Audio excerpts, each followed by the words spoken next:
Yes. దేవా, నన్ను కరుణింపుము. మనుషులు నన్ను మృంగవలెనని ఉన్నారు. దినమెల్లా వారు పోరాడుచు నన్ను బాధించుచున్నారు. అనేకులు గర్వించి నాతో పోరాడుచున్నారు. దినమెల్లా నా కొరకు పొంచిన వారు నన్ను మృంగవలెనని ఉన్నారు. నాకు భయము సంభవించు దినమున నిన్ను ఆశ్రయించుచున్నాను. ఇది మరొకసారి చదువుదామా? ఎవరికైనా భయం ఉందా? నాకు భయము సంభవించు దినమున ఎవరిని ఆశ్రయిద్దామో? యెహోవాను ఆశ్రయించుచున్నాను. దేవుని బట్టి నేను ఆయన వాక్యమును కీర్తించదను. దేవుని యందు నమ్మిక ఉంచున్నాను, నేను భయపడను. మరొకసారి చెప్తారండి? చూడకుండా చెప్పండి. దేవుని యందు నమ్మిక ఉంచున్నాను, నేను భయపడను. ఆమెన్. ఈ మాట చాలు ఈరోజుకి మనకి కదా. దేవుని యందు నమ్మిక ఉంచినాను, నేను భయపడను. శరీరధారులు నన్నేమి చేయగలరు? దినమెల్లా వారు నా మాటలు అపార్థము చేదురు. నాకు హాని చేయవలెనన్న తలంపులే వారికి నిత్యము పుట్టుచున్నవి. వారు గుంపు కూడి పొంచియుందురు. ఎవరు వారు? దుష్ట శక్తులు, దుష్ట వ్యక్తులు. గుంపు కూడారేమో మిమ్మల్ని అంతా ఇలాగ గుంపు చేస్తారంట. చూడండి, మీరు ఇక్కడ ఉన్నారండి, మీరు ఇక్కడ ఉన్నారు, మీరు మధ్యలో ఉన్నారు. మీ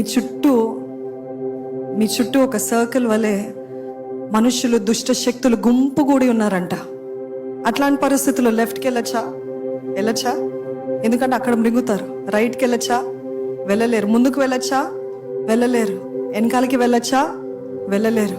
ఎక్కడికి వెళ్ళొచ్చు తెలుసా? నేరుగా మన చేతులు ఆయన వైపు ఎత్తి, దేవా నీవే నాకు ఆశ్రయం అని చెప్పచ్చు. హల్లెలూయా. గుంపు కూడినప్పుడు మనం ఏం చేయాలి తెలుసా? భయము సంభవించు దినమున ఏం చేయాలి? మనము యెహోవాను ఆశ్రయించదాం. ఆమెన్.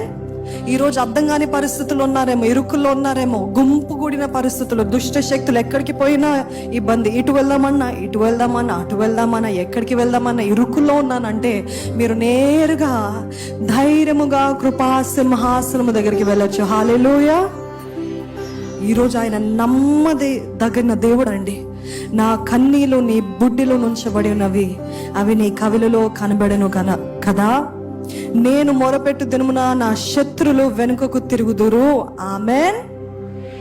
నేను మీరు మొరపెడితే ఏం తెలుస్తుందండి? ఏం జరుగుతుంది? శత్రులు వెనుకకి మల్లుతారంట. ఇది నాకు తెలుసు. దేవుడు నా పక్షమునున్నాడని నాకు తెలుసు. మీకు తెలుసా అండి?